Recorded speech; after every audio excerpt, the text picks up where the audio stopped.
I found my CEO sitting alone at the bar on Christmas night, drunk and crying into her whiskey. That's the image I'll never forget. The office had been locked when I arrived at 9 that evening, but I remembered the spare key the security guard had given me months ago for emergencies. Forgetting my laptop wasn't exactly an emergency, but I needed those files for a client meeting the following week. The building felt like a tomb without the usual hum of fluorescent lights and keyboard clicks. I grabbed what I needed from my desk and was heading back out when I noticed Murphy's Bar across the street, its neon sign glowing red against the falling snow. One drink. That's what I told myself. Just one drink to avoid going back to my empty apartment where the only sound would be the radiator clanking and my own thoughts getting too loud. The bartender was wiping down glasses when I walked in. A couple sat in the corner booth, their heads close together, whispering. And there at the far end of the bar sat Victoria Hayes. I almost didn't recognize her. The woman who terrified junior analysts in budget meetings, who could dissect a quarterly report with surgical precision, who never showed weakness. She was hunched over an empty glass mascara running in dark streaks down her face. 3 other glasses stood empty beside her current one.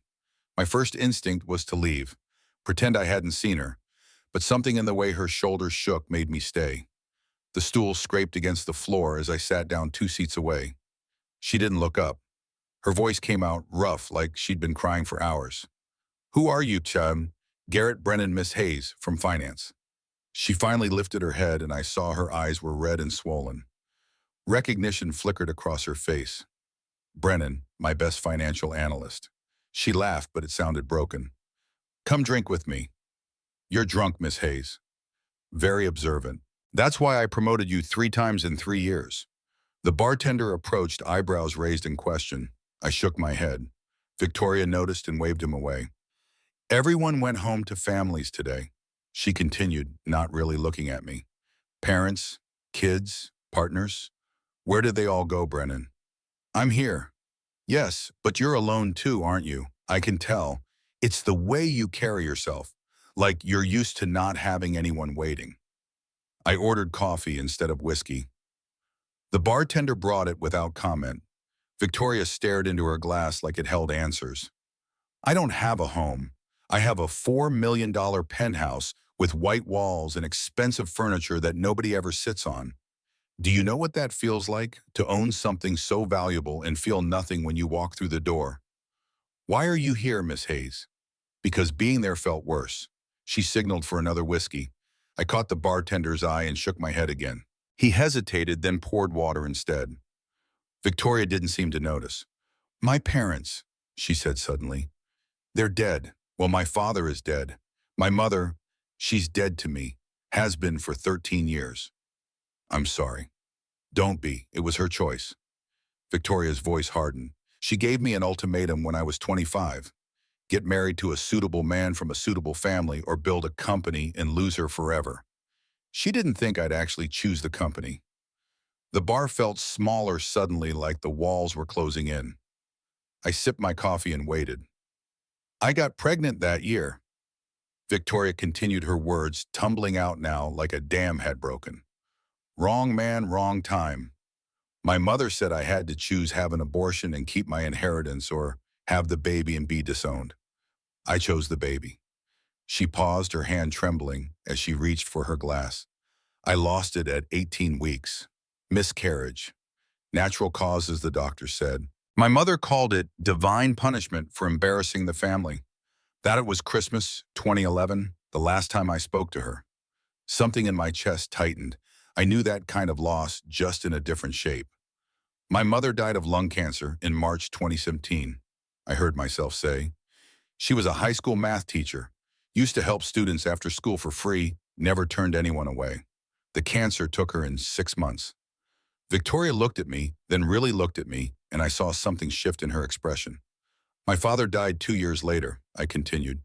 Car accident, September 2019. Some people said he stopped being careful after Mom was gone, like he'd lost his reason to pay attention to the world. How old were you, Ween? 28 when Dad died, 26 when I lost Mom. And you have a brother? It wasn't a question. Holden. He was 23 when Dad died, still in his last year at college. I became his guardian, helped him finish school, then supported him through grad school at MIT. He's getting his PhD in architecture now. Victoria studied my face like she was seeing me for the first time. That's why you work so hard. The extra projects, the late nights, you're supporting him. Was supporting him. He's on fellowship now, but old habits die hard. And you never had time for yourself, for a life outside of work and responsibility. I thought about the women I tried to date over the years. The ones who'd been interested until they learned about Holden, about the student loans I was helping to pay off, about the fact that family dinners meant me and my brother in my cramped apartment, not some picturesque scene with smiling grandparents and cousins. They'd all left eventually, and I couldn't blame them. Responsibility isn't optional, I said. When my brother needed me, I didn't have the luxury of thinking about what I wanted. Victoria's laugh was bitter. And I chose what I wanted and lost everything else. We're both alone, Brennan, just for different reasons. The couple in the corner booth got up to leave, the woman's hand tucked into the man's elbow. They looked happy, the kind of happy that comes from having someone to go home to.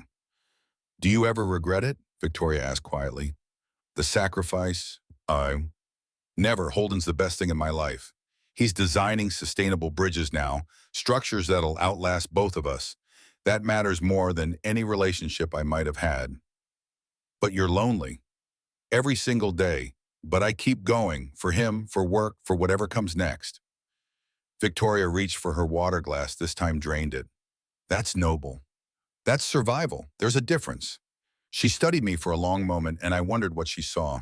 A 33-year-old man who'd learned to navigate corporate America without the safety net of an Ivy League MBA, who'd built his career on actual results rather than the right handshakes at the right clubs.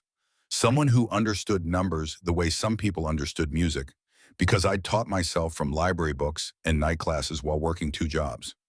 You know why I promoted you? Victoria's voice was clearer now, the alcohol starting to wear off.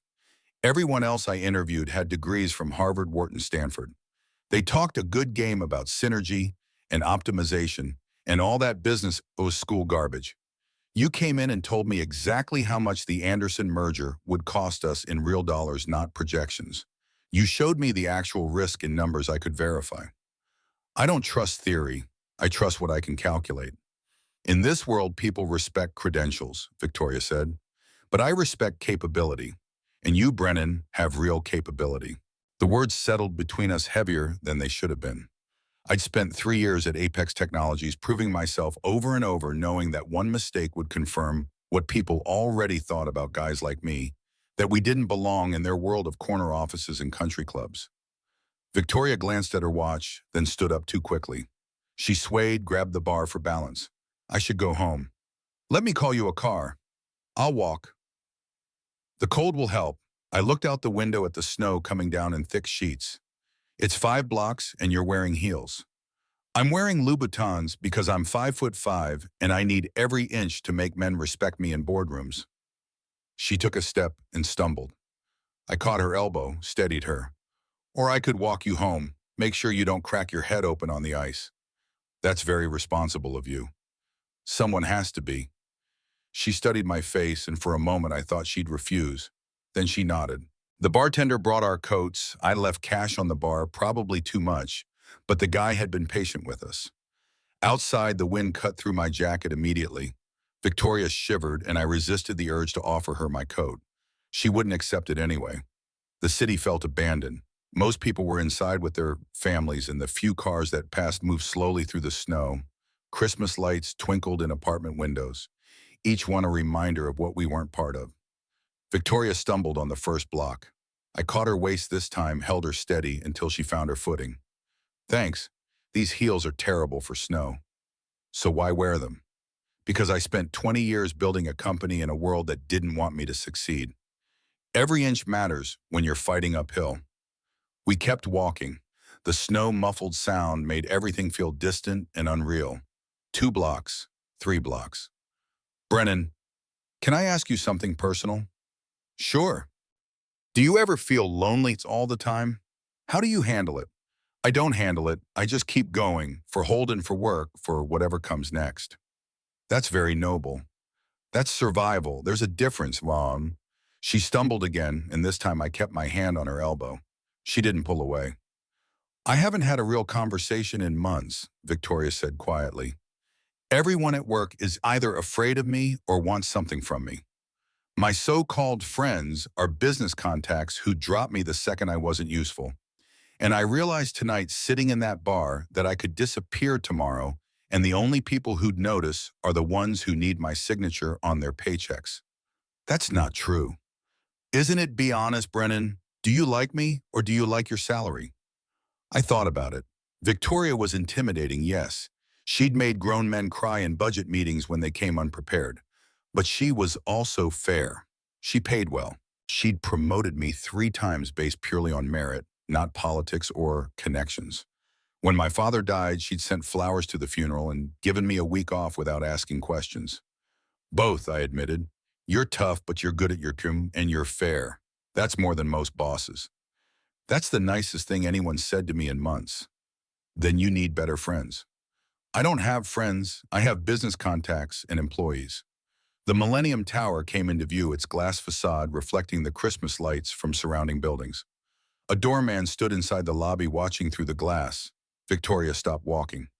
We were half a block away now, close enough that I could see the marble floors through the entrance.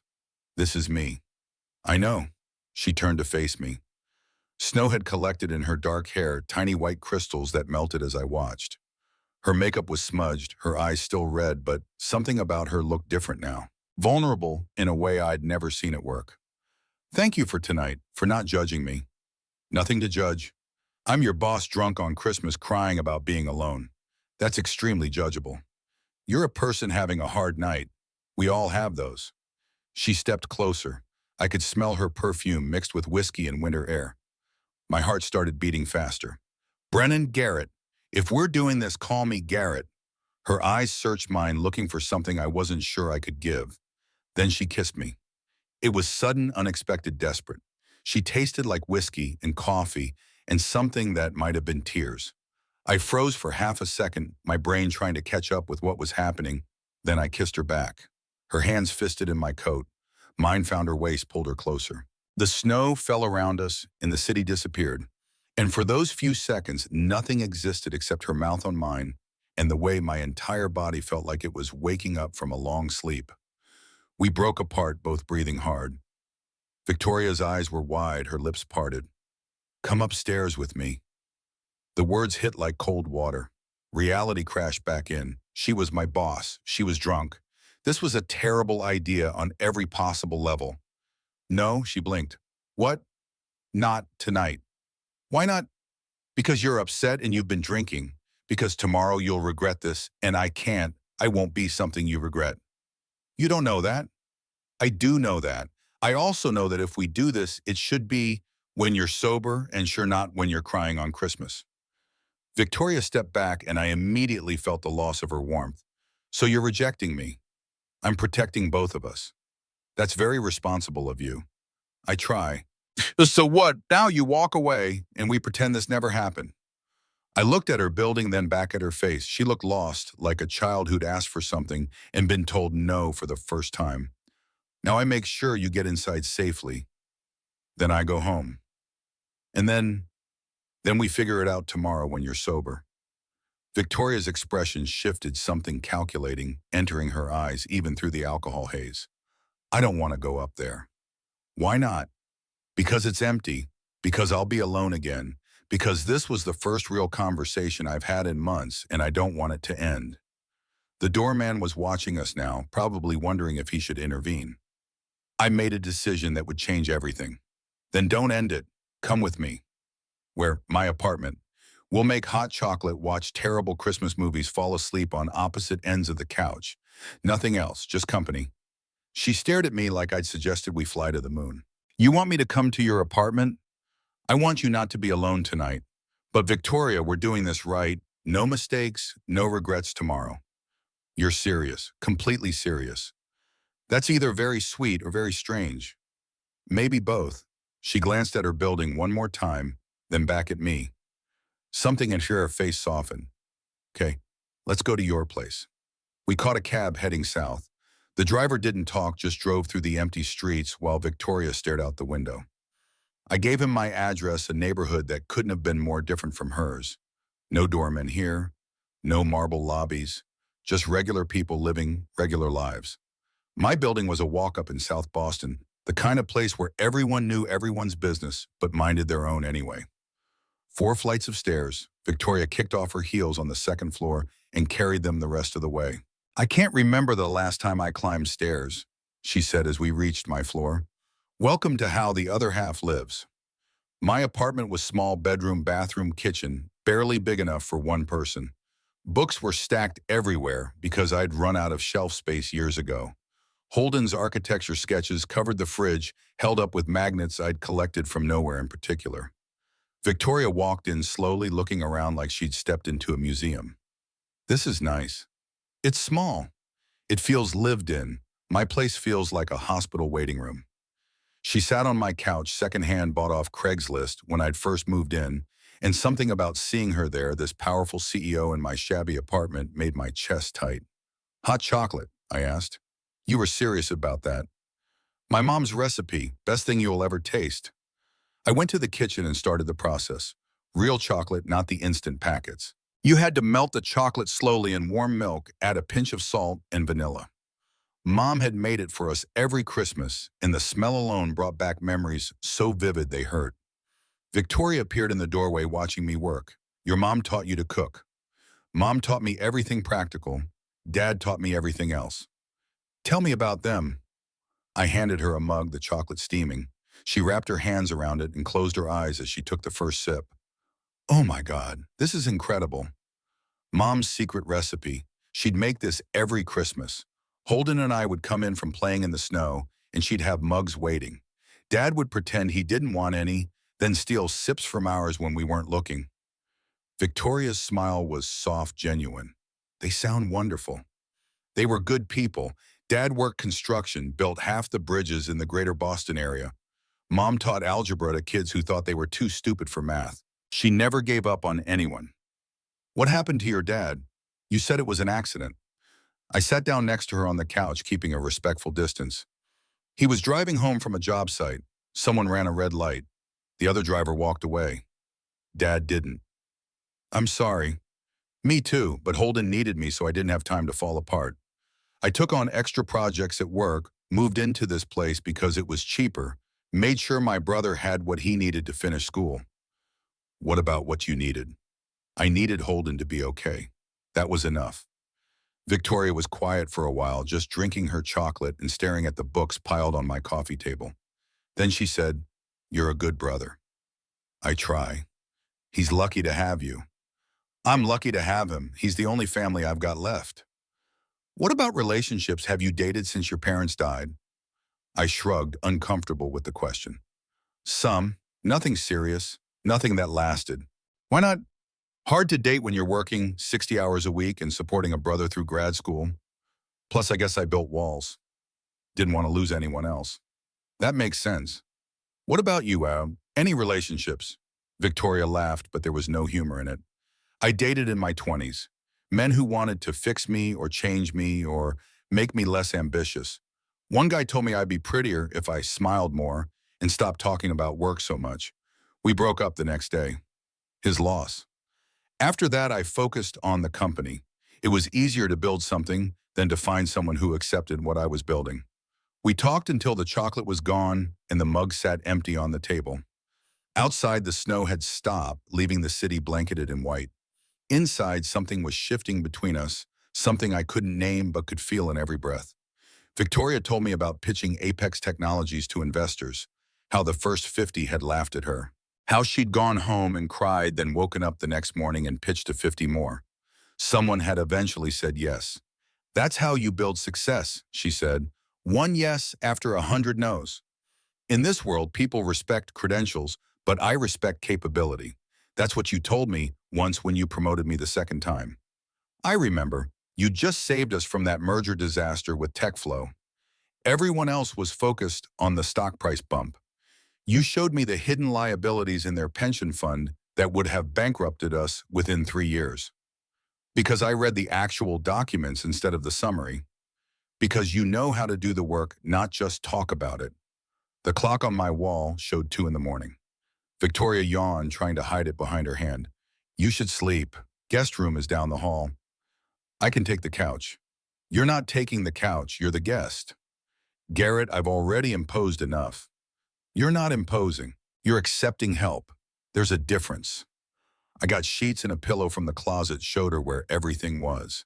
The guest room was barely bigger than a closet itself, but it had a bed and a window, and it was clean. Bathroom's next door. Extra toothbrush in the cabinet. Let me know if you need anything. She stood in the doorway looking smaller somehow, without her heels and her CEO armor. Thank you for tonight for everything. You're welcome. Garrett. Yeah.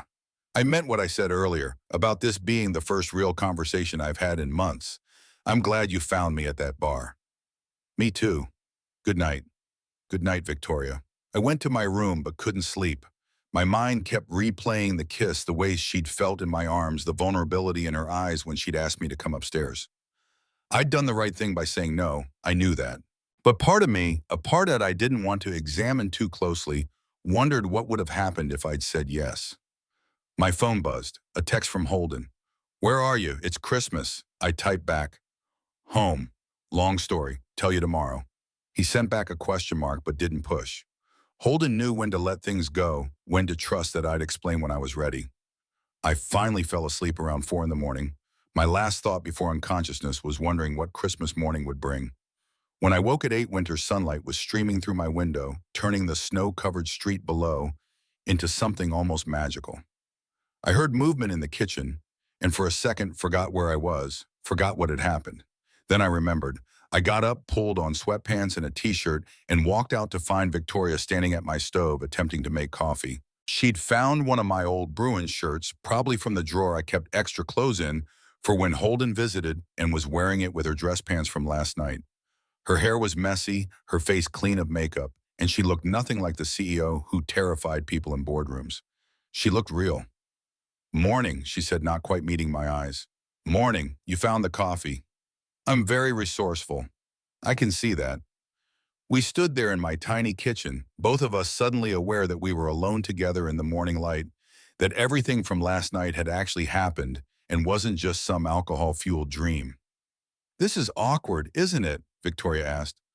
Little bit. I can't believe I'm here in my accountant's apartment, wearing his shirt the morning after Christmas. Financial analyst, I corrected automatically. And technically nothing happened. I know, but it feels like something happened. Something did happen. We became friends. Is that what we are now, friends?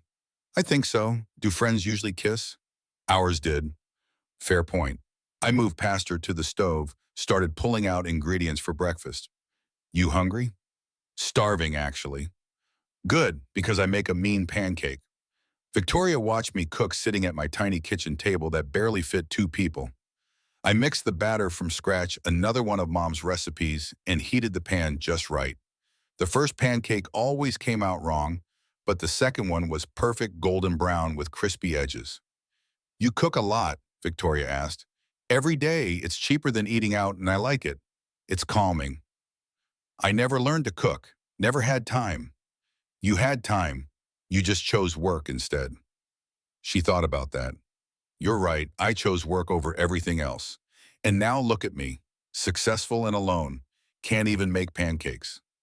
I could teach you. Really? Sure, consider it a Christmas gift.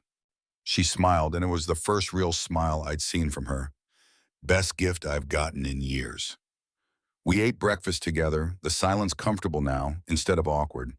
She told me about growing up in Greenwich, Connecticut, about parents who'd wanted a traditional daughter marriage, kids maybe a part-time job at most, about leaving home at 18 with $200 in a dream. I worked 3 jobs to put myself through business school, she said. Waitressed during the day, bartended at night, did data entry on weekends. I'd sleep 4 hours and do it all again.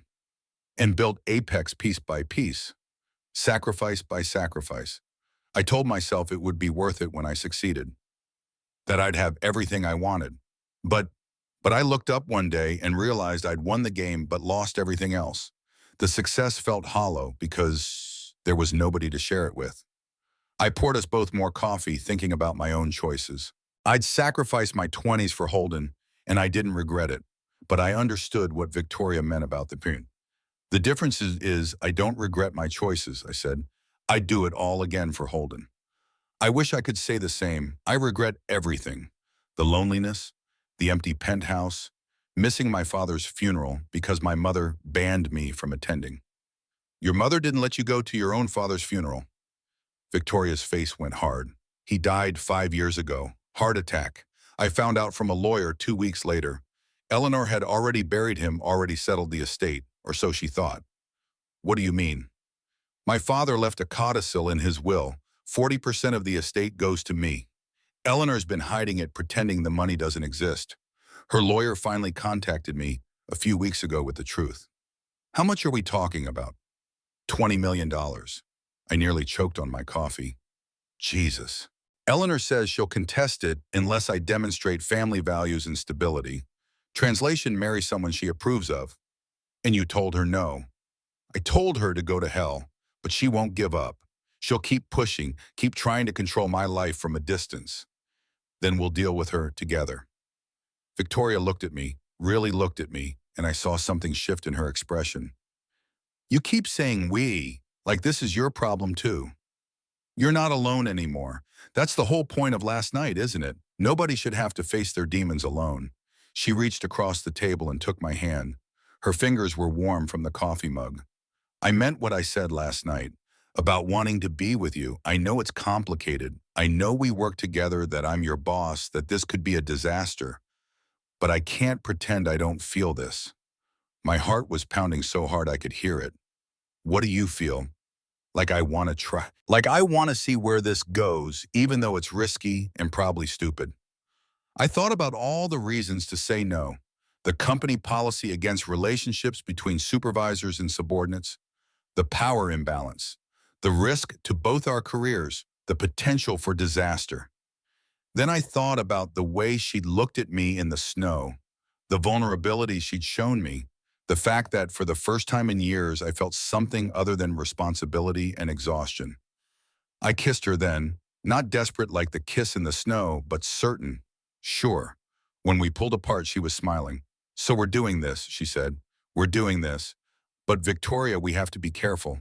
Nobody at work can know. I know. If one person finds out, this becomes a disaster. We'll be smart about it. She stood up, came around the table, and I pulled her down onto my lap. She fit perfectly, her head tucked under my chin, and we sat there while the morning light filled my apartment and the city woke up outside. I should probably go home soon, she said eventually. Change clothes. Try to look like I didn't spend the night. Probably. But neither of us moved. We stayed there holding each other, and I thought about how 24 hours ago I'd been planning a quiet Christmas alone. How I'd had no idea that walking into that bar would change everything. Victoria's phone buzzed. She pulled it out, glanced at the screen, and her expression darkened. What is it? Email from my mother's lawyer. She's not giving up on the inheritance fight. What does it say? Victoria read aloud. Eleanor Hayes requests a meeting to discuss reconciliation and family matters. She believes a face-to-face conversation would be beneficial for all parties. Are you going to meet her? Part of me wants to tell her to go to hell, but another part, she trailed off, another part wants to show her what you've built, who you've become. Exactly, is that petty? It's human. She was quiet for a moment. Then, would you come with me if I meet her? You don't have to decide now. But would you? I thought about meeting Eleanor Hayes, about sitting across a table from a woman who disowned her own daughter for choosing ambition over tradition. About the judgment that would come when she realized I was the man her daughter was, with no Ivy League pedigree, no trust fund, no country club membership. Yes, I'd come with you. Victoria kissed me again, soft and grateful. Thank you. But not today. Today we figure out what this is. Tomorrow, we can worry about your mother. Deal. We spent the rest of the morning on my couch talking about everything and nothing. She told me about the first time she'd presented to venture capitalists, how her hands had shaken so badly she'd dropped her notes. About the investor who'd asked if she had a husband to help her with the numbers. I told her about the first time I'd presented financial analysis to the executive team at my previous job, how I'd spotted an error in their projections and been told to keep quiet because correcting the CFO would be career suicide. How I'd done it anyway because being right mattered more than being liked. That's why I hired you, Victoria said. Your old boss called me before I made the offer. Warned me you were difficult, that you didn't play politics well, and you hired me anyway. I hired you because of that. I don't need people who play politics. I need people who tell me the truth. Around noon, Victoria finally got up to leave. She borrowed my phone to call a car, changed back into her dress from the night before. With her makeup gone and her hair still messy, she looked younger, less guarded. I'll see you Monday, she asked at the door. Monday, back to normal. Whatever normal means now. I watched her walk down the stairs, heard the car pull up outside. Then she was gone, and my apartment felt emptier than it ever had before. I spent the rest of Saturday cleaning, doing laundry, trying to process what had happened. Holden called around 3. So Christmas, what happened? I ran into my boss at a bar. We talked. Your boss, the scary CEO you have been working for, she's not that scary once you get to know her. Garrett, please tell me you didn't do anything stupid. Define stupid. Please tell me you didn't sleep with your boss. I didn't sleep with my boss. But something happened and something happened. Holden was quiet for a long moment. Are you okay? Yeah, I think I am. Good, because you deserve to be happy, you know. After everything you've done for me, you deserve something for yourself. After we hung up, I sat in my apartment and thought about Victoria's question from the night before. Did I ever feel lonely every single day? But maybe that was about to change. Monday morning arrived with the sharp clarity of a New England winter. The office buzzed with post-holiday energy, people comparing vacation stories and showing off gifts. I kept my head down, reviewed the M&A analysis for the Stratford deal, and waited for 1 o'clock. The elevator doors opened precisely at 12:58. Victoria stepped out in a charcoal suit that probably cost more than my monthly rent, her expression revealing nothing. Our eyes met for half a second before she turned toward her office. Good morning, Mr. Brennan. Morning, Miss Hayes. The words tasted formal and wrong after everything that had happened over the weekend, but this was the game we'd agreed to play. By 12:59, I was gathering my coat. By 1 o'clock, I was walking out the side entrance, taking a different route than usual. The cafe was 2 blocks south, a place called Rosie's that served mediocre coffee and excellent anonymity. Victoria arrived 3 minutes after me, sliding into the booth across from mine like we'd planned this by accident. This is insane, she said quietly, completely insane. But we both smiled, and for the next hour we talked about everything except work. She told me about spending Sunday reorganizing her entire penthouse, throwing out furniture she'd never liked, but had been too busy to replace. I told her about Holden's latest project, a bridge design that incorporated solar panels into the support structure. When we left, we took separate exits. I went back through the loading dock entrance.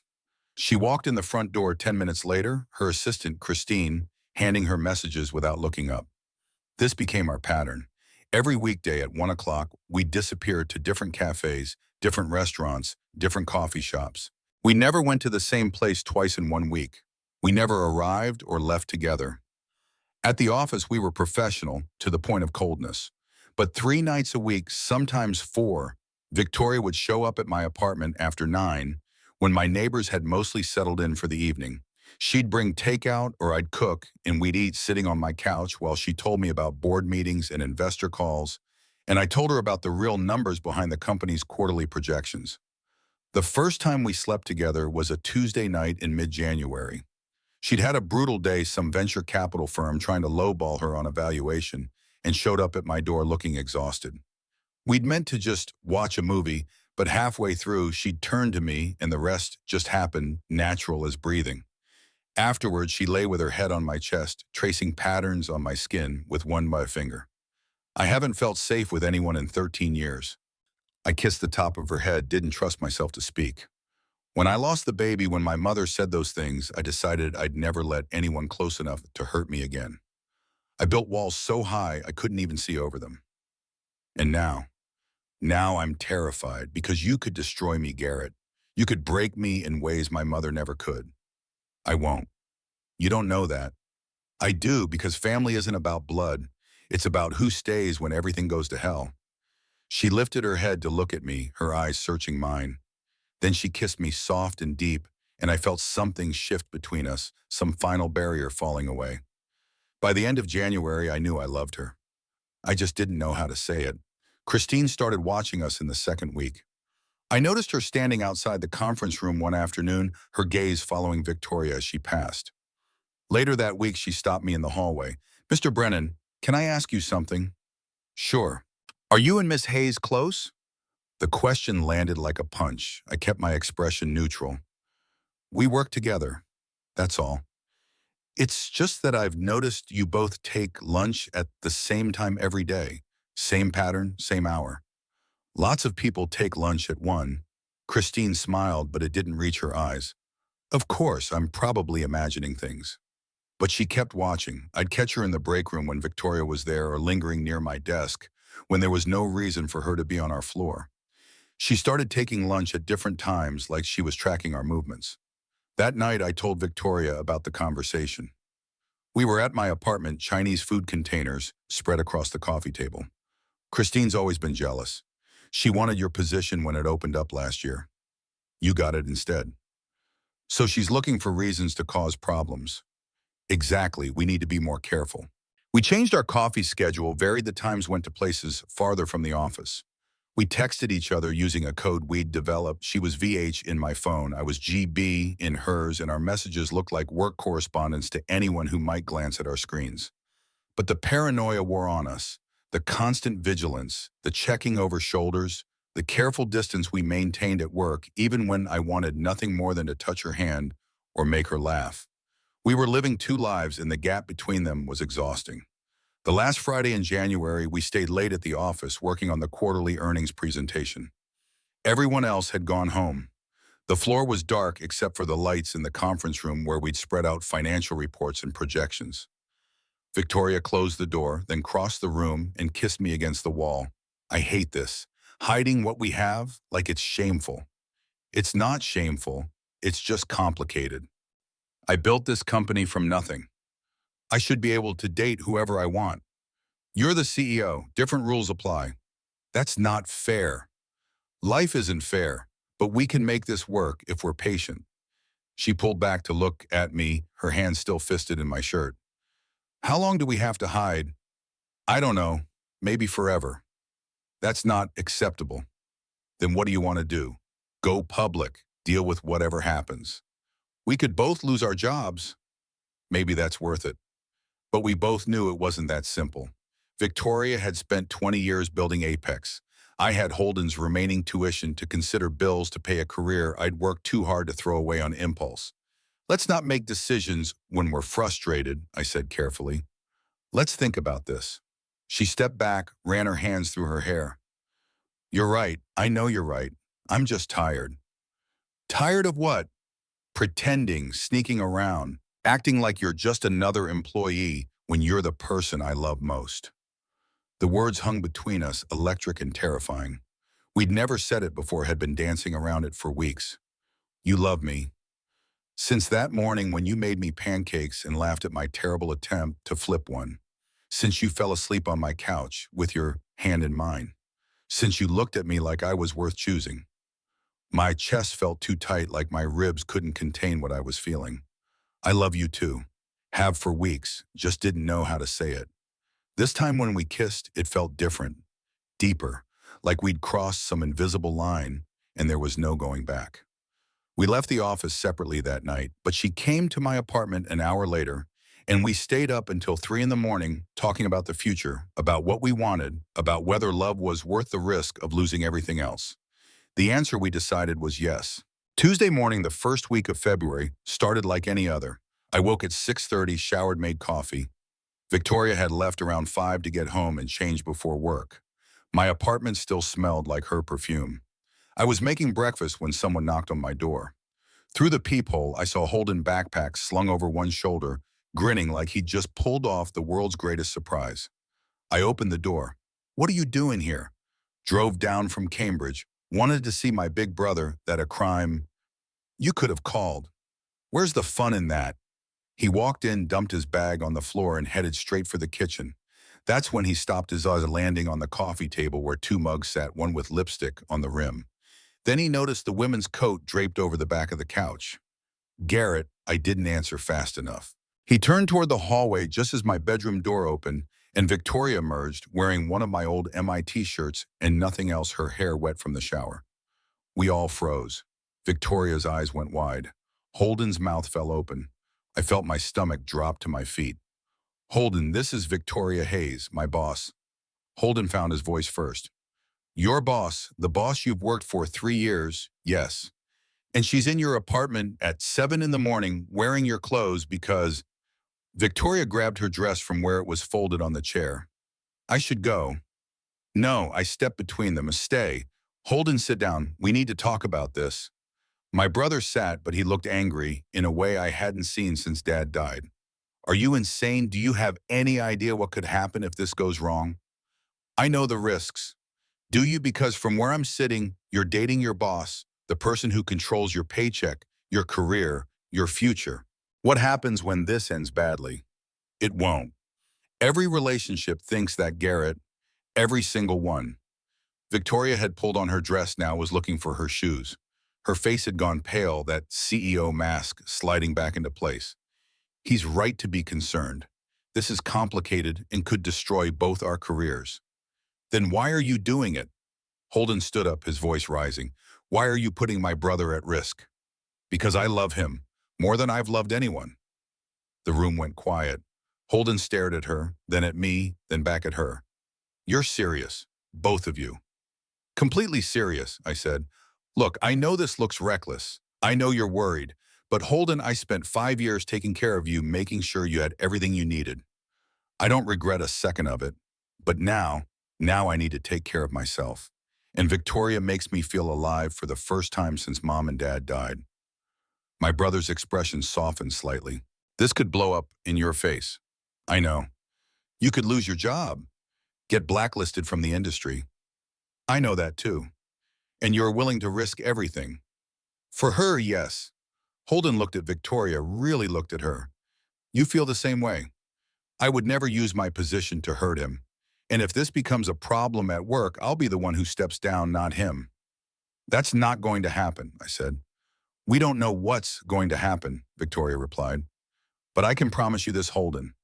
I care about your brother more than I care about Apex Technologies, more than I care about my reputation or my career. That's terrifying for me because I've spent my whole life proving I could succeed on my own, but the truth is I don't want to be on my own anymore. Holden sat back down, scrubbed his hands over his face. You're both crazy. Probably. But Garrett, I haven't seen you this happy since before Mom got sick. You're different. Lighter somehow. That's what she does to me.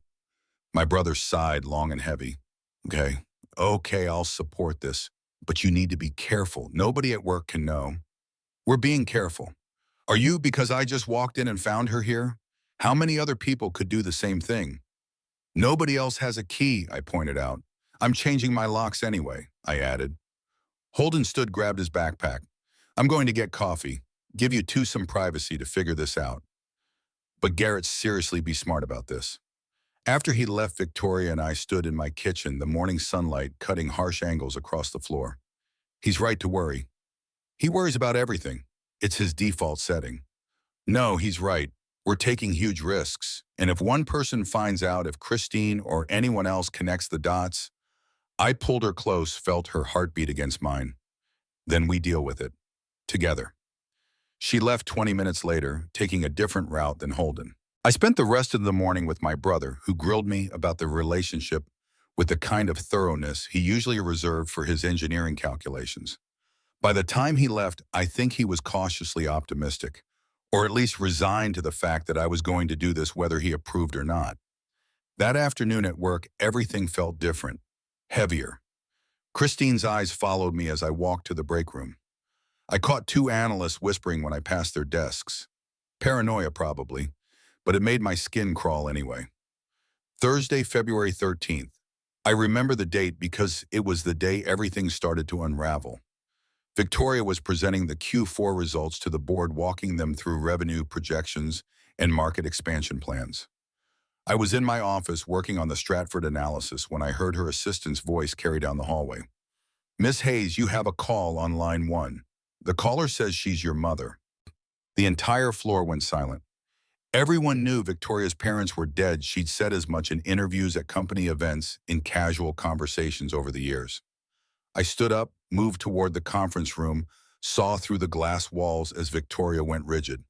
"I'll take it in my office." The board members filed out, confused and murmuring. I stayed at my desk, watching through the windows as Victoria paced her office phone pressed to her ear. 10 minutes later, she emerged, her face ashen. "Meeting adjourned. We'll reconvene tomorrow. Everyone out except Mr. Brennan." The board members exchanged glances, but left. When the door closed behind them, Victoria's composure cracked. "My mother saw a picture of us. Someone from her social circle was at that cafe on Newberry Street last week. She took a photo, sent it to Eleanor, asking if I was finally dating someone appropriate. What did she say? That she wants to meet you, to assess whether you're suitable for the Hayes family." I almost laughed. "You told her no." "I told her to go to hell. But Garrett, she won't stop. She'll dig into your background, into the company, into everything. If she finds out we're together and that you work for me, she'll use it. She'll find a way to make this a problem. Let her try." "You don't understand. Eleanor has connections everywhere. Society, people, lawyers, investors. If she wants to cause trouble, she can." That evening, Victoria got an email from Eleanor's lawyer. She showed me the message on her phone, her hand shaking slightly. "Eleanor Hayes requests a meeting to discuss reconciliation and family matters. She believes a face-to-face conversation would be beneficial for all parties. The codicil to William Hayes's will remains in dispute. A resolution would be in everyone's best interest. She's using the inheritance as leverage." "Of course she is. It's all she has left." "Are you going to meet her?" Victoria stared at her phone for a long moment. Part of me wants to refuse, to let her stew in her own bitterness. But another part wants her to see what you've built, who you've become. Is that petty? It's human, and maybe it's time to face her, show her you don't need her approval or her money. "Will you come with me?" The question carried weight. Meeting Eleanor meant stepping into Victoria's world, fully declaring ourselves publicly to at least one person who mattered. It meant crossing a line we couldn't uncross. "Yes, I'll come with you." She booked a table at L'Espalier for the following Friday evening. 7 o'clock, neutral territory, public enough that Eleanor couldn't make a scene, but private enough for real conversation. The week leading up to the dinner crawled by. Victoria was tense, snapping at people in meetings, working late into the night on projects that didn't need immediate attention. I found her in her office Wednesday evening, staring at a photo on her phone, a young Victoria with her father. Both of them smiling in front of some mansion in Connecticut. I was 23 there, right before I told them I was starting Apex. Dad said he was proud of me. Mom said I was throwing my life away. Your dad would still be proud. Maybe, or maybe he'd be disappointed I let the family fracture like this. You didn't let anything fracture. Eleanor made her choice when she gave you that ultimatum. Friday arrived too quickly. I put on my best suit, the one I'd bought for Dad's funeral and rarely wore since. Victoria picked me up at 6:30, driving herself in a Mercedes that probably cost more than I'd make in 2 years. We didn't talk much during the drive, both of us lost in our own thoughts. L'Espalier occupied a renovated brownstone in the back bay, the kind of place where the menu had no prices and the sommelier wore a suit nicer than mine. The host recognized Victoria, immediately led us to a private table in the back corner. Eleanor was already seated. She looked exactly like Victoria would in 25 years. Same bone structure, same sharp eyes, same air of unshakable confidence.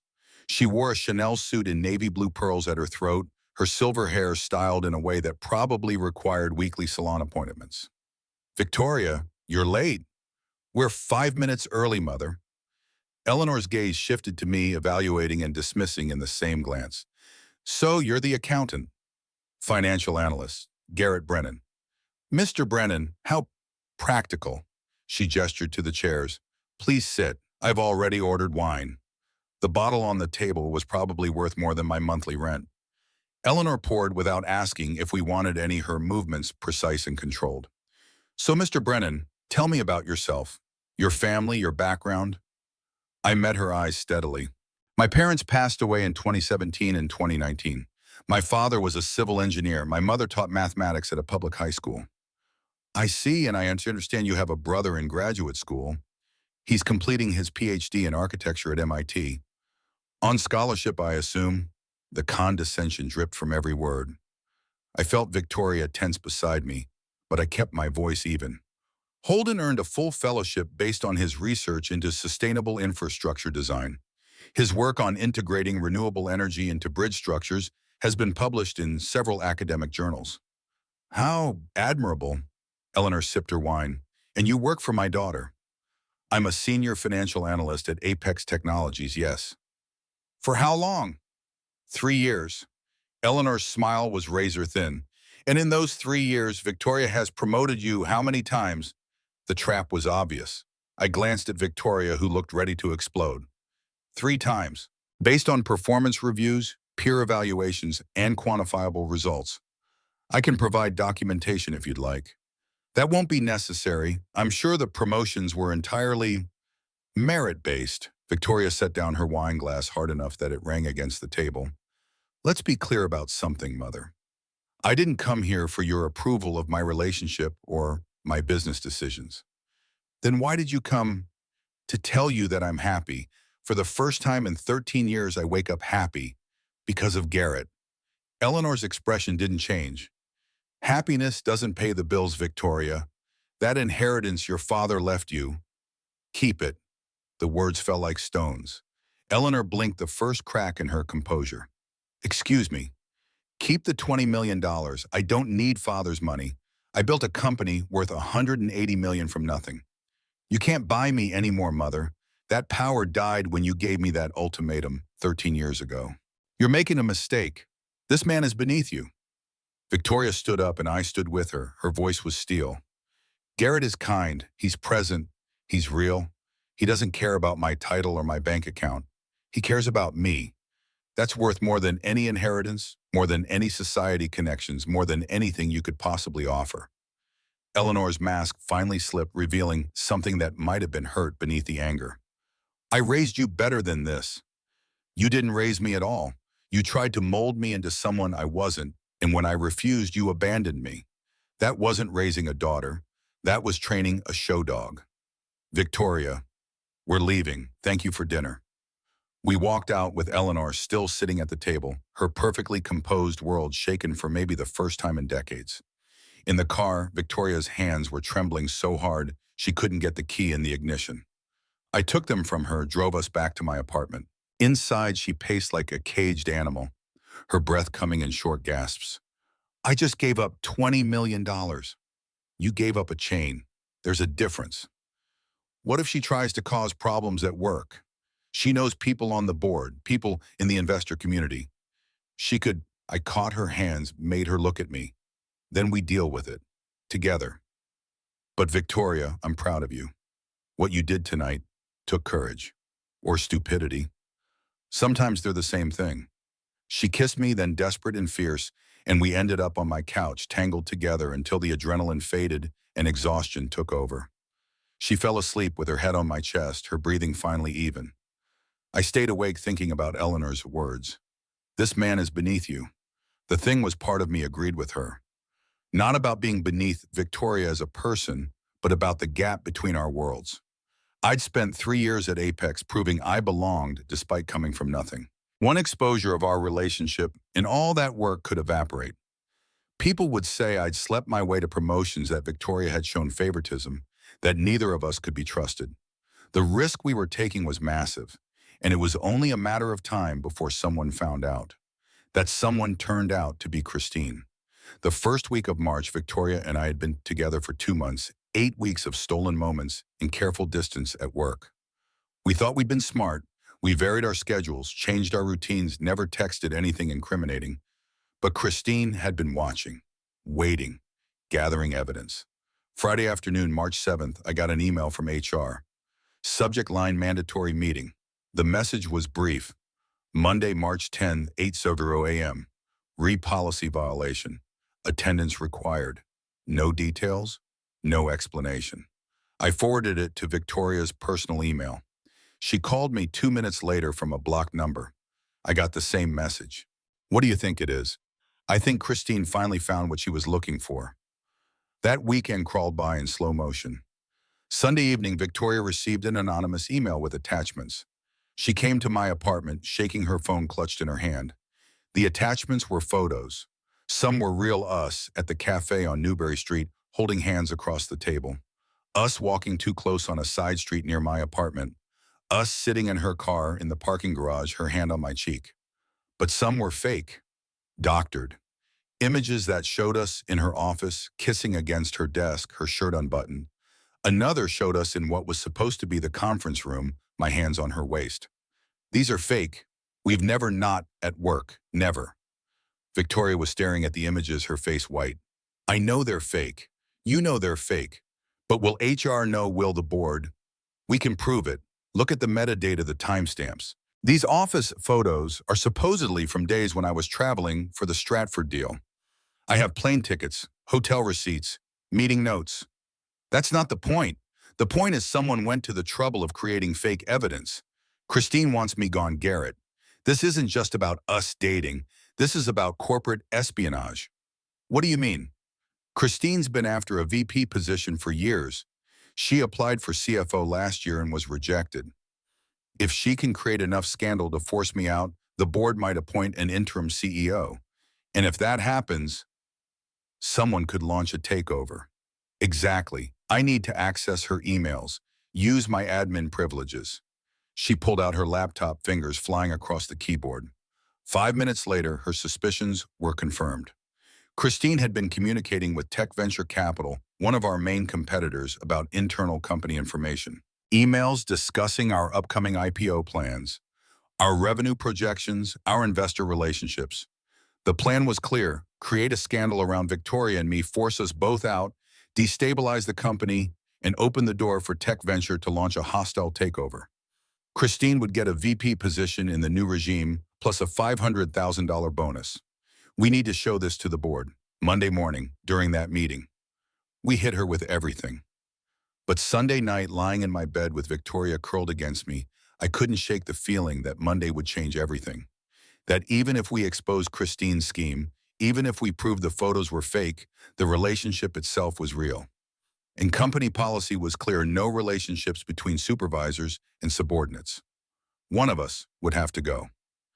Victoria, if it comes down to it, if the board makes us choose, you can't sacrifice Apex. You've built this company from nothing, and you've sacrificed enough for other people. I'm not letting you give up your career for me. Then what do we do? She was quiet for a long time. When she finally spoke, her voice was barely a whisper. I don't know, but Garrett, whatever happens tomorrow, I need you to know something. What? I love you, and I'll fight for this. For us. I kissed the top of her head, breathed in her scent, tried to memorize the weight of her in my arms. I love you too. We'll figure it out. But neither of us slept that night. We lay there in the dark, listening to the city outside my window, waiting for Monday morning to come, and knowing that when it did, everything would change. At 6 a.m., Victoria got up to leave.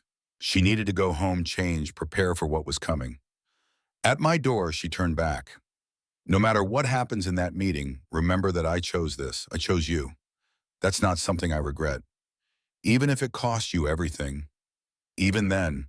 After she left, I sat in my apartment and thought about the past 2 months, about falling in love with someone I'd never expected to understand me, about finding connection in the last place I thought to look, about the risk we'd taken and the price we might have to pay. My phone buzzed, a text from Holden. Good luck tomorrow. You've got this. I typed back, thanks, might need more than luck. You've got each other. That counts for more. Monday morning loomed like a storm on the horizon. I put on my best suit, checked the documents I'd need to prove the photos were fake, and headed to the office early. The building was quiet, most people not arriving until 8:30 or 9. Victoria was already in the conference room when I arrived at 7:45. So was the entire board, the HR director, the company lawyer, and Christine sitting at the far end of the table with a folder in front of her. I took the only empty seat across from Christine. She smiled at me, cold and victorious. The board chairman, Robert Thornton, cleared his throat. Thank you both for coming. We've received some serious allegations that need to be addressed. Christine opened her folder, pulling out copies of the photos.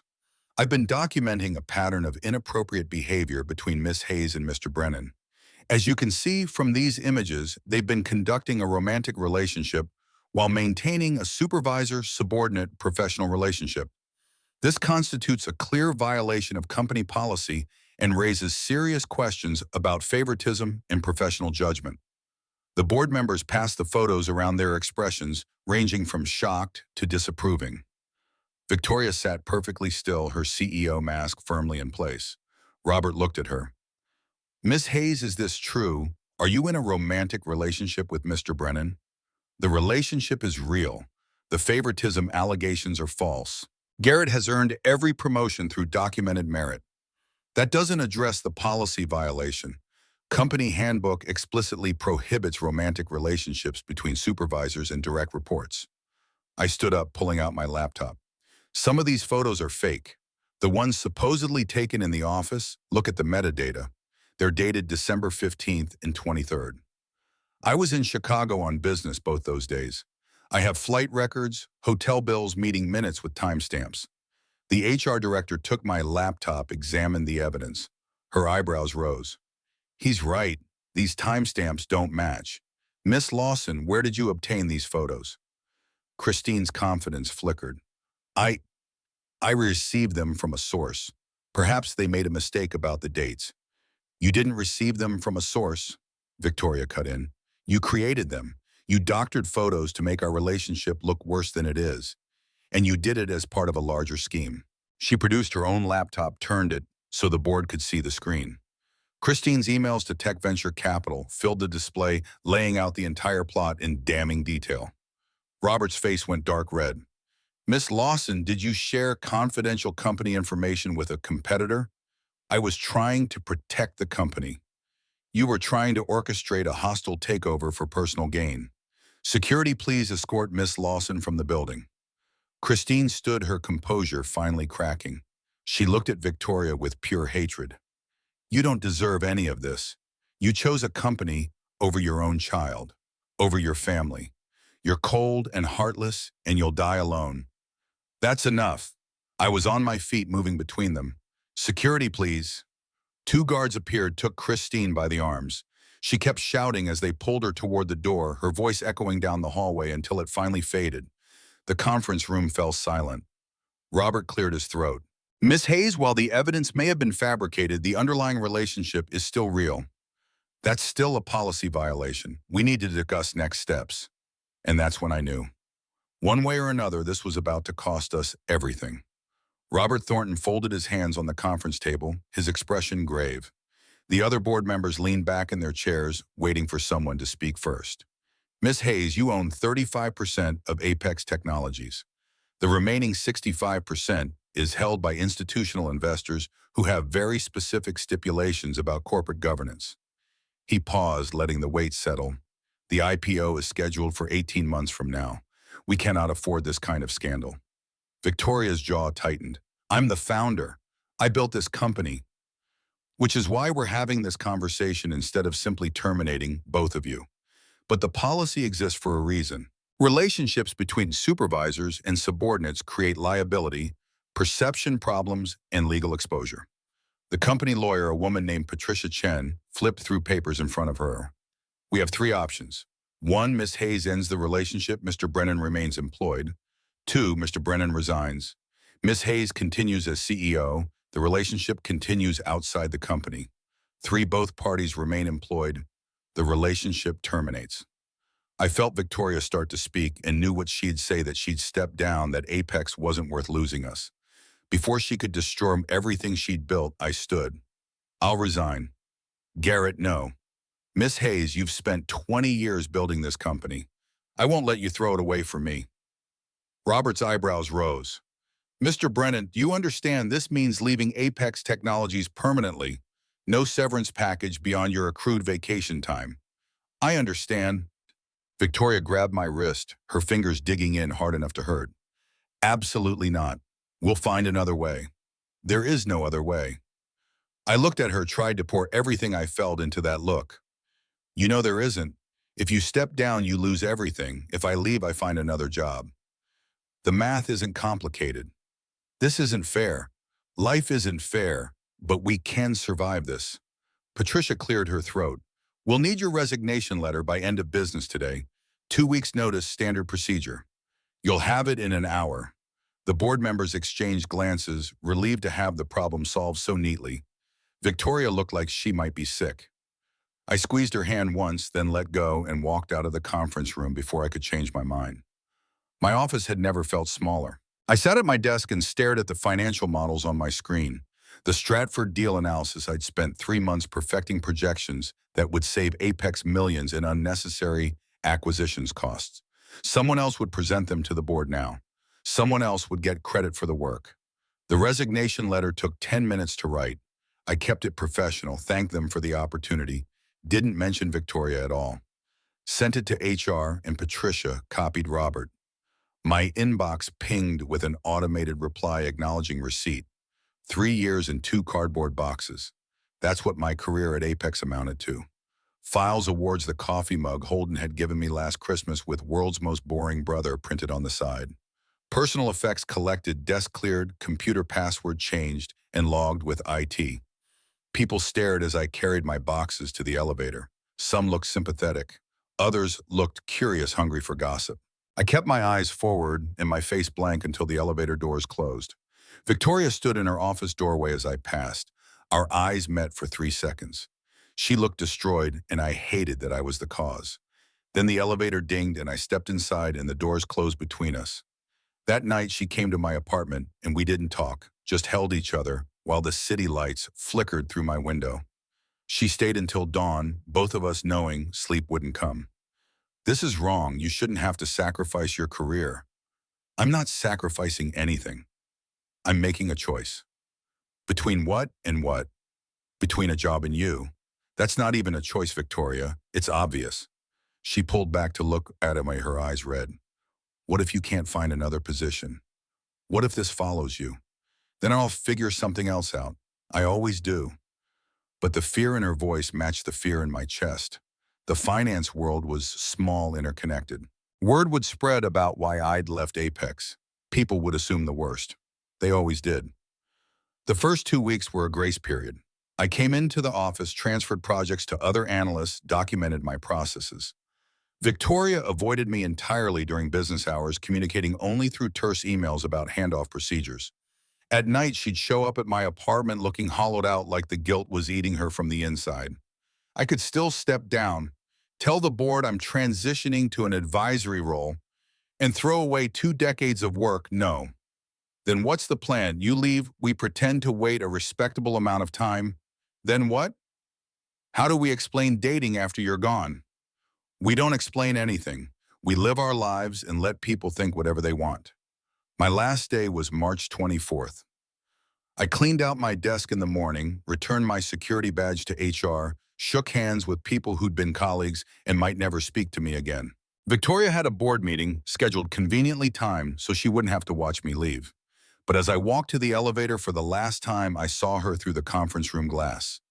She was presenting something, gesturing at a slide deck every inch the commanding CEO. She glanced toward the elevator bank just as the doors opened. Our eyes met across 50 feet of open office space. Then the doors closed and Apex Technologies disappeared from my life. The job search started optimistically. I had 3 years of solid experience, recommendations from previous employers, a track record of results.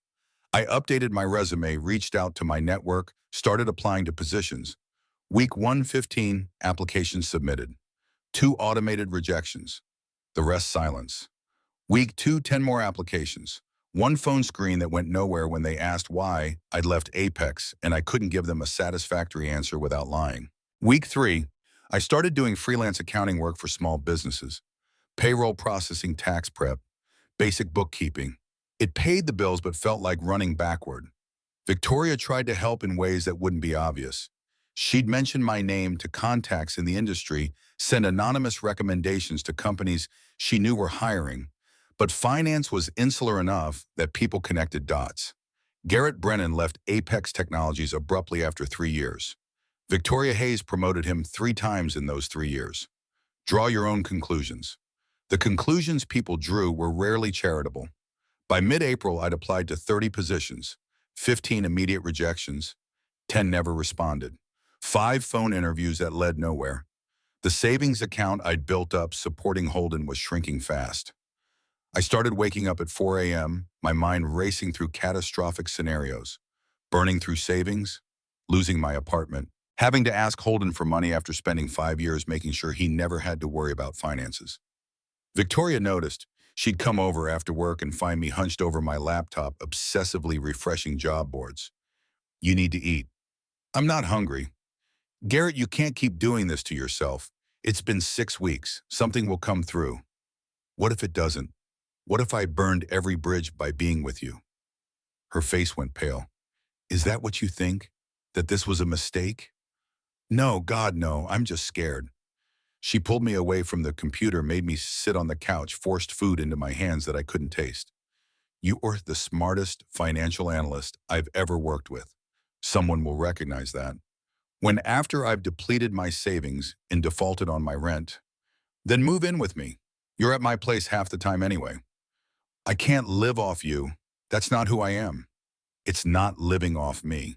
It's two people in a relationship sharing expenses. But I couldn't do it. Couldn't be the guy who moved into his rich girlfriend's penthouse because he couldn't support himself. The optics alone would destroy whatever professional reputation I had left. Week 8 arrived with crushing sameness. More applications, more rejections, more freelance work that paid enough to cover bills but wouldn't sustain a future. Victoria had stopped mentioning the job search, sensing that every conversation about it drove me deeper into the hole I was digging. Then on a Wednesday in mid-May, my phone rang with an unfamiliar number.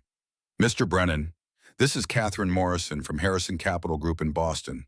We're a venture capital firm specializing in tech sector investments. Your name came up in our search for a senior vice president of finance. Would you be available for a preliminary conversation? My hand shook as I grabbed a pen. Yes, absolutely. When works for you. The preliminary conversation turned into a formal phone interview. That turned into a video call with the executive team. Then they flew me to Boston for an in-person interview at their offices overlooking the harbor. Harrison Capital occupied 3 floors of a glass tower in the Seaport District. The conference room where I met the partners had floor-to-ceiling windows with views of ships cutting through gray water. They asked intelligent questions about M&A strategy, portfolio risk assessment, due diligence processes. I answered drawing on everything I'd learned at Apex, translating complex concepts into actionable insights. The managing partner, a woman named Sarah Chen, walked me out after 2 hours of intensive questioning. We'd like to make you an offer, Mr. Brennan. Senior VP of Finance, $200,000 base salary plus equity participation. The position starts in 6 weeks, which gives you time to relocate. We'll cover moving expenses. The relief hit so hard I nearly staggered. I accept. Excellent. Our HR director will send the formal offer letter this afternoon. Welcome to Harrison Capital. I flew back to Boston that evening, took the T to my neighborhood walk to my apartment in a daze. Victoria was already there, letting herself in with the key I'd given her months ago. How did it go? They offered me the job. She screamed and threw her arms around me, and for the first time in 2 months, I felt like I could breathe properly. We celebrated with takeout and champagne she'd brought, just in case, talking until midnight about what this meant. That's when the relief started curdling into suspicion.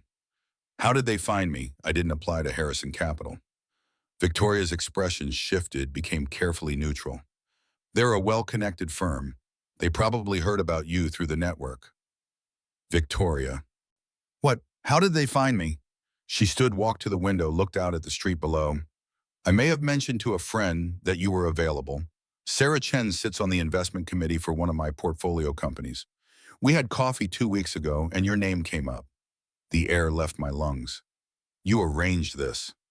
I didn't arrange anything. I told Sarah you existed and that you were looking for opportunities. You got the one because of your interview, your qualifications, your talent.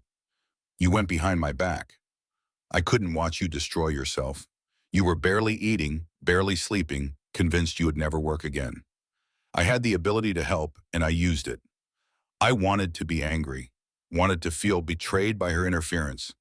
But underneath the knee-jerk reaction was something else: gratitude, and the uncomfortable realization that I'd needed the help. You should have told me. If I'd told you, you would have refused. Your pride would have gotten in the way. My pride is all I have left. No, you have me, you have Holden, you have a job offer that you earned through your own merit. I just made sure the right people knew you were available. I sat down heavily on the couch processing. Boston. The job is in Boston. 4 hours from here. You can't commute 4 hours each way. Victoria turned from the window, her expression unreadable. I've been thinking about that. Apex has the infrastructure for remote leadership. I've set up distributed teams, cloud-based collaboration systems, video conferencing capabilities. The board approved a new remote work policy last month for senior executives. You're planning to work remotely. I'm planning to move to Boston with you. The words hung between us, enormous and terrifying. We'd been together for 4 months. Most of that time had been stolen moments and careful distance. Moving in together meant going public, merging our lives completely, betting everything on us. That's insane. Probably. You'd give up being in Boston, leave your company headquarters, uproot your entire life. To be with you, ma'am, in a heartbeat. I crossed the room and kissed her hard and desperate, trying to pour everything I couldn't say into the contact. When we broke apart, we were both crying. We're really doing this. Unless you don't want to, I want to. God, I want to.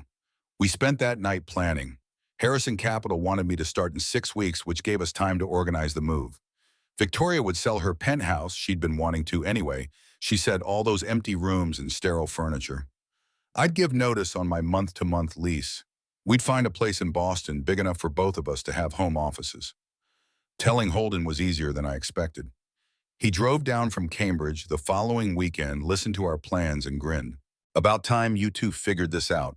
Boston's perfect. I can actually visit without spending 4 hours on the road. My grandmother Jennifer called from California when she heard. At 75, she was still sharp as a tack, still running her book club and volunteering at the library. So you're moving in with this woman you've known for 4 months. I've known her for 3 years, Grandma. We've been dating for 4 months. And she's worth it. Worth upending your whole life. I looked at Victoria, who was pretending not to listen from the kitchen. More than worth it. Then I'm happy for you, sweetheart. Bring her to visit sometime. I want to meet the woman who finally got you to take a risk. Eleanor heard through her society connections. Somehow Victoria suspected one of the board members had loose lips at a cocktail party. The call came on a Saturday morning, Victoria's phone lighting up with her mother's contact information. You're throwing away your company for a man. Victoria put the call on speaker so I could hear. I'm choosing happiness over proximity to an office building. There's a difference. You'll regret this, Victoria. Mark my words. The only thing I regret is wasting 13 years caring what you thought. She ended the call before Eleanor could respond. We stared at the phone for a moment, then started laughing, the kind of hysterical laughter that comes from relief and defiance mixed together. Victoria's penthouse sold in 12 days for $4.2 million, bought by a tech executive who paid cash and barely negotiated. We spent a weekend packing Holden, helping us box up 3 years of accumulated possessions. By the end, Victoria's entire life fit into a moving truck and looked strangely small for someone who'd achieved so much. My lease ended on June 30th. We drove to Boston in Convoy Victoria's Mercedes, leading me following in a rented U-Haul with our combined belongings. The brownstone we'd found in Back Bay had 3 bedrooms, original woodwork, and enough space for us to coexist without tripping over each other. The first week was chaos. Unpacking boxes, arguing about where furniture should go, discovering that Victoria had strong opinions about kitchen organization, while I didn't care as long as things were functional. Holden came over on Saturday and made jokes about his brother shacking up with a woman worth millions. If she leaves you, can I have the espresso machine? Not helpful, Holden. Just looking out for my inheritance. But underneath the teasing, I could see him relax. He'd been worried about me during the job search, calling twice a week to check in. Seeing me settled, employed, happy, it lifted something off his shoulders too. My first day at Harrison Capital was a Tuesday in mid-July. The office culture was different from Apex, less hierarchical, more collaborative. Sarah Chen introduced me around, walked me through ongoing deals, gave me autonomy to structure my approach. By the end of the first week, I knew I'd made the right choice. Victoria thrived in the remote arrangement. She'd fly back to the old city once a month for board meetings, stay 2 or 3 days handling in-person obligations, then return to Boston. The rest of the time, she worked from her home office, joining video calls and managing the company with an efficiency that surprised even her. I was micromanaging, she admitted one evening over dinner. Being in the office every day, I felt like I had to oversee everything. Now I focus on strategic decisions and trust my team to execute. The company's actually running better. 3 months into Boston life, on a random Tuesday evening, I came home from work and found her in her office completely focused on her laptop. She looked up when I appeared in the doorway, smiled without breaking concentration on whatever she was analyzing. Something about that smile, casual, comfortable, real, made my chest ache with certainty. I wanted this forever. Wanted to come home to her every day for the rest of my life. Wanted to build something permanent instead of just drifting along, hoping things worked out. The next day I went ring shopping during my lunch break. The jeweler in Copley Square showed me dozens of options, elaborate settings, vintage designs, modern minimalism. I chose a simple platinum band with a small round diamond, the kind of ring that wouldn't get in the way when she was typing or writing or gesturing during presentations. Classic, understated, perfect for someone who valued substance over flash.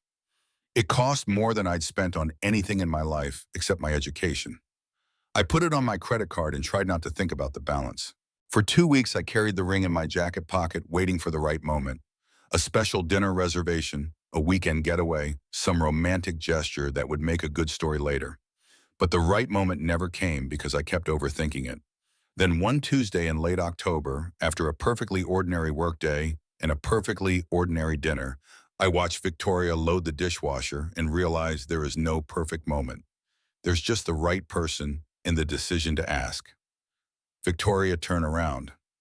She did dish soap still on her hands and froze when she saw me kneeling on our kitchen floor. Her hands flew to her mouth, soapy fingers and all. 3 years ago, you hired me. Well, technically, you hired me. Let me start over. I took a breath, steadied myself. I spent 3 years watching you be brilliant and intimidating and completely untouchable. Then one Christmas night, I saw you vulnerable and real and everything I needed without knowing it. These past months in Boston have been the best of my life. I want every day after this to be with you. I want to build a life together, have kids someday, grow old arguing about where furniture should go. Victoria Hayes, will you marry me? She was crying before I finished talking, nodding so hard I almost laughed. Yes, yes, God, yes.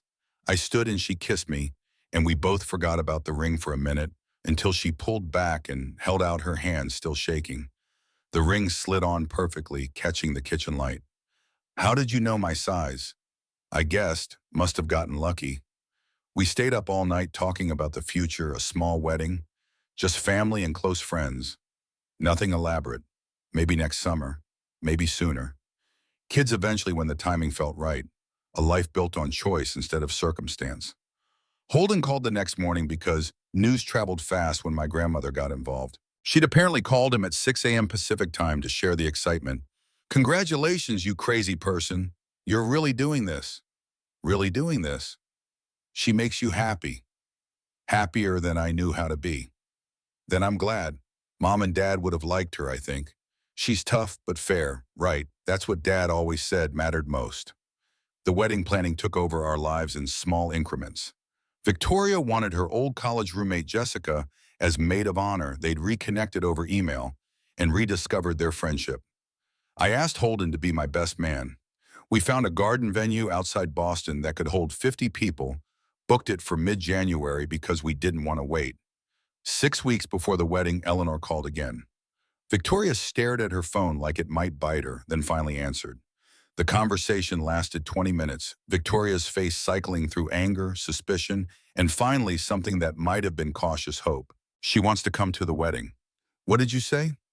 I said I'd think about it. Part of me wants to tell her no, that she lost the right to these moments when she abandoned me. But another part, she trailed off, wants her to see what you've built, who you've become. I want her to know she was wrong, about me, about you, about everything she said I'd never have because I chose ambition over her version of appropriate. Then invite her. Give her a chance to see it. Eleanor Hayes arrived 2 days before the wedding, driving up from Connecticut in a town car with a driver. She stayed at the Four Seasons and requested a meeting at a neutral restaurant Victoria's choice of location, her insistence that I be present. We met her at a seafood place in the North End, the kind of old Italian joint where the waiters had been there 40 years and didn't care about your pedigree. Eleanor looked smaller somehow than she had at L'Espalier, less commanding. Age was catching up with her, or maybe it was the isolation finally taking its toll. Victoria, Mr. Brennan. Mother, we ordered. Eleanor made small talk about traffic and the weather, clearly uncomfortable.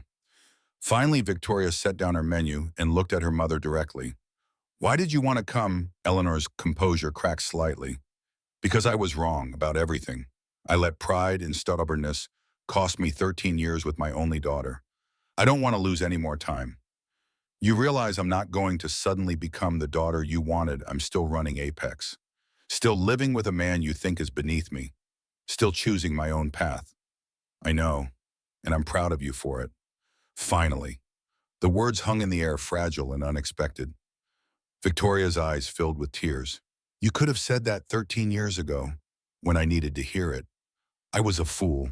I let your father's family and their expectations matter more than my own daughter's happiness. When he died, when I realized he'd left you that money specifically because he was proud of what you'd built, it should have opened my eyes. But I was too stubborn, too angry.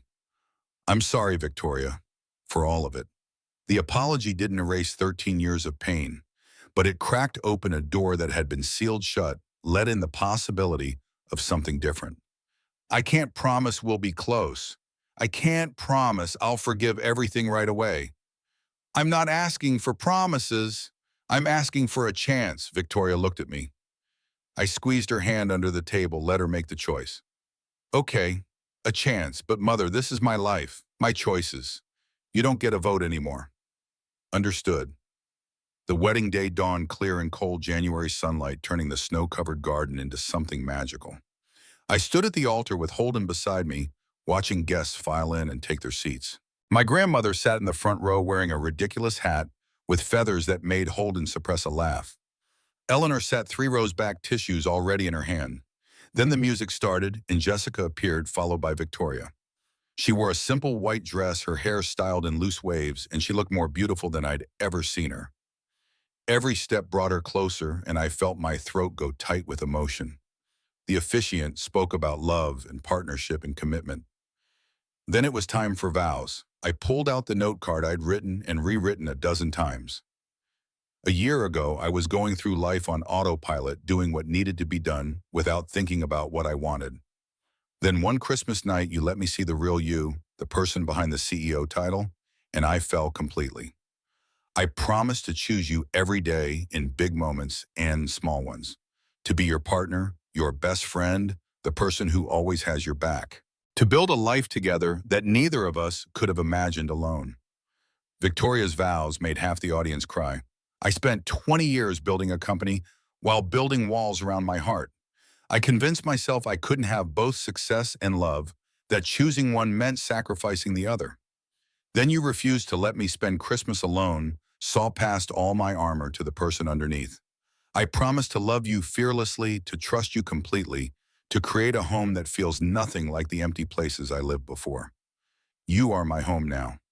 Sometimes a man isn't measured by what he has, but by what he's willing to sacrifice for the person he loves. The thought crossed my mind as the officiant pronounced us married as I kissed my wife, while our friends and family applauded as Victoria's hand gripped mine like she'd never let go. The reception was intimate, full of laughter and dancing. Holden's best man speech was equal parts embarrassing and touching, talking about how I'd raised him and how Victoria had somehow made me happy enough to stop constantly worrying. Jessica spoke about knowing Victoria for 20 years and never seeing her like this, open, joyful, truly alive. Eleanor approached during dinner, her expression carefully neutral. Victoria, may I speak with you privately? They stepped away to the edge of the garden. I watched from a distance as Eleanor pulled something from her purse, an envelope old and yellowed. Victoria took it, read whatever was inside, then embraced her mother for the first time in 13 years. Later, Victoria showed me the envelope. Inside was a letter from her father written before he died and given to Eleanor with instructions to deliver it when the time was right. Victoria, if you're reading this, then I'm gone. And your mother has finally found the courage to give you what I left for you, not just money, but something more important. My pride in everything you've accomplished. You were never the daughter I expected. You were so much more. Build your empire. Live your life. Be happy. That's all I ever wanted for you. Love, Dad. We spent our wedding night at the Four Seasons too exhausted to do anything but collapse into bed and laugh about how we'd actually managed to pull off a wedding in 6 weeks. The next morning, we woke to fresh snow and room service breakfast and the quiet certainty that we'd made the right choice. 6 months later, on a Sunday morning in July, Victoria felt sick enough to take a pregnancy test. I was making coffee when she emerged from the bathroom, 3 positive tests lined up on the counter. We're going to be parents. The coffee mug slipped from my hand, shattered on the tile floor. Neither of us moved to clean it up. We just stood there staring at those 3 plastic sticks that would change everything. Holden bought us a onesie that said, "Future Architect," because of course he did. My grandmother sent a package of hand-knitted baby clothes that arrived so fast she must have started the moment we called. Eleanor came to visit, brought gifts, asked careful questions about how Victoria was feeling and whether we needed anything. The pregnancy was hard. Victoria worked through morning sickness until her doctor insisted she slow down. Board meetings moved to video calls permanently. She struggled with the loss of control, with her body changing in ways she couldn't manage or predict. I went to every appointment, watched every ultrasound, felt the baby kick for the first time, and cried in the doctor's office because it suddenly felt real in a way it hadn't before. We painted the nursery together on weekends, argued about colors and furniture, the same way we argued about everything passionately, stubbornly, always reaching compromise eventually. Christmas night came around again 1 year since everything had started. Victoria was 7 months pregnant, exhausted, her feet swollen. We stayed home instead of going anywhere, ordered takeout, sat on our couch with her feet in my lap while I rubbed them. Remember last year when you found me at Murphy's Bar? I remember thinking you looked destroyed and also somehow still intimidating. I was destroyed, completely lost. I thought that was what success looked like, being powerful and alone. What does success look like now? She put her hand on her belly, feeling the baby move. This, coming home to someone who knows all my flaws and loves me anyway. Building something that can't be measured in profit margins. You taught me the difference between existing and living.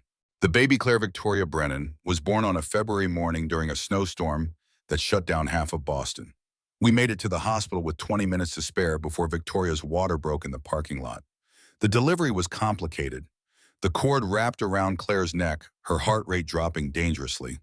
Doctors rushed in, monitors screaming, Victoria squeezing my hand hard enough to bruise while they prepped for an emergency intervention. For 3 minutes, I thought I might lose them both. 3 minutes of watching monitors and doctors moving with urgent efficiency and Victoria pale and scared on the bed. 3 minutes of bargaining with whatever God might be listening, promising anything if they'd both just be okay. Then Claire was born, screaming, pink and healthy and perfect. The relief hit so hard, I actually staggered, had to grab the bed rail to stay upright. The doctors checked her over, cleared her airway, pronounced her healthy despite the scare. Victoria held our daughter and cried, and I cried, and we were both complete disasters while the nurses tactfully gave us privacy. Eleanor drove 4 hours through snow to meet her granddaughter. She held Claire with surprising gentleness, tears streaming down her face. She looks like you did as a baby. Same eyes, same serious expression. My grandmother flew in from California the next day, swept into the hospital room like a force of nature, and immediately started telling Claire stories about her father as a child. Holden showed up with flowers and terrible dad jokes, held his niece with extreme care, looked at me like he couldn't quite believe we'd made it here. Mom and Dad would have loved her. Yeah, they would have. That night, after everyone had left and visiting hours were over, I sat in the uncomfortable hospital chair next to Victoria's bed and watched our daughter sleep in her bassinet. She was so small, so fragile, so completely dependent on us to keep her safe. Victoria reached for my hand. What are you thinking? That 1.5 years ago, I was sitting alone in my apartment, eating ramen, and wondering if I'd always be alone. Now I have you and Claire and a life I couldn't have imagined if I'd tried. Sometimes the best stories start with the messiest moments, with walking someone home who's too drunk to walk straight, with making pancakes for your boss the morning after Christmas, with choosing each other when it would have been easier to walk away. Family isn't about blood, It's about who stays when everything goes to hell. She smiled. You've said that before. It's still true, maybe more true now. Claire made a small sound in her sleep, one tiny hand opening and closing. Victoria pulled me onto the bed beside her, both of us, watching our daughter in the dim hospital light. Your father saved me by refusing to let me be alone, Victoria whispered to Claire, and now none of us will ever be alone again. Outside, the snow had stopped. The city was buried in white quiet and clean and full of possibility. Inside our hospital room, our small family slept tangled together, warm and safe and whole. Morning would bring discharge papers and car seat struggles, and the terrifying reality of being responsible for another human life. But right now, in this moment, everything was exactly as it should be. We'd survived the scandal and the job loss and the move and the complications. We'd built something real from the wreckage of two lonely lives. I looked at my wife and my daughter and thought about that Christmas night in the bar, about the choice to stay instead of walking away, about every decision since that had led us here, about how sometimes the right path looks like disaster from the outside, but feels like coming home from the inside. The future stretched ahead, messy and uncertain and beautiful. We'd face it together, the three of us, and that was all that mattered.